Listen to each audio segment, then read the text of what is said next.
वैसे तो रूस और ईरान के बीच दोस्ती की शुरुआत ड्रोन सप्लाई से हुई थी। पुतिन ने ईरान के भरोसे ही यूक्रेन के खिलाफ एक बहुत बड़े मिशन का बिगुल बजाया था।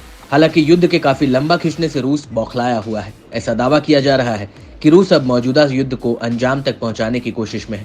इसके लिए बड़े पैमाने पर गुपचुप तरीके से तैयारियां भी की जा रही हैं। इसी कड़ी में बीते दिनों रूसी सुरक्षा परिषद के सचिव सर्जेई शोइगु तेहरान दौरे पर थे।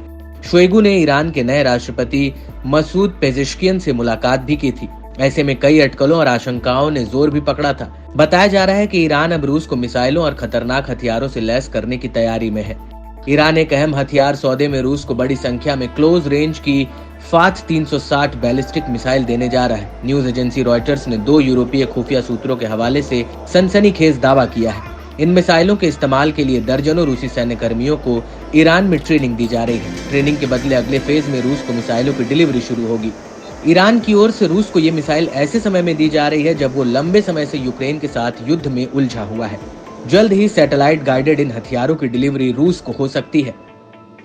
रिपोर्ट के मुताबिक रूसी रक्षा मंत्रालय ने बीते साल 13 दिसंबर को तेहरान में ईरानी अधिकारियों के साथ फाथ 360 और अबाबिल बैलिस्टिक मिसाइल सिस्टम की खरीद के लिए एक डील साइन की थी। समझौते के मुताबिक अब ये मिसाइल रूस को मिलने जा रही है। इतना ही नहीं, रूस की चुनिंदा फौज ने फाथ 360 डिफेंस सिस्टम के इस्तेमाल का तरीका सीखने के लिए ईरान का दौरा किया है। ये सिस्टम 120 किलोमीटर की मैक्सिमम रेंज और 150 किलोग्राम के हथियार के साथ मिसाइल लॉन्च करता है।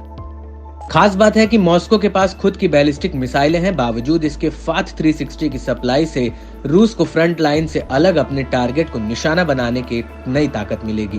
खासतौर से नजदीकी टारगेट के लिए ईरानी हथियारों का इस्तेमाल हो सकता है। फिलहाल रूसी रक्षा मंत्रालय ने इस पर चुप्पी साध रखी है। गौरतलब है कि ईरान से रूस को हालिया समय में सैन्य मदद मिलती रही है।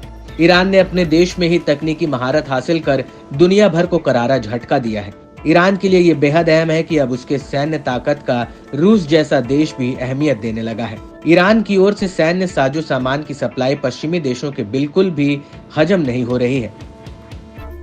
न्यूयॉर्क में संयुक्त राष्ट्र में ईरानी स्थायी मिशन ने एक बयान में हालिया दावों का खंडन किया है। मिशन ने इस बात पर जोर दिया है कि ईरानी मिसाइलों समेत किसी भी हथियार को ट्रांसफर करने से परहेज करता है। इसका इस्तेमाल यूक्रेन संघर्ष में हो सकता है। वहीं ईरानी विदेश मंत्रालय के प्रवक्ता नासिर कनानी ने भी रूस को ईरानी सैन्य सहायता के नाटो के रूप को पूरी तरह से निराधार और राजनीति से प्रेरित बताया है।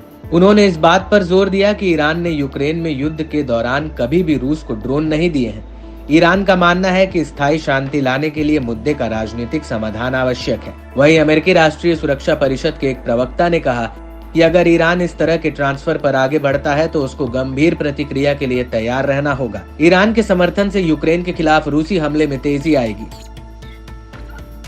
हालांकि व्हाइट हाउस ने इस बात की पुष्टि करने से इनकार किया कि ईरान रूस को फाथ 360 की ट्रेनिंग दे रहा है।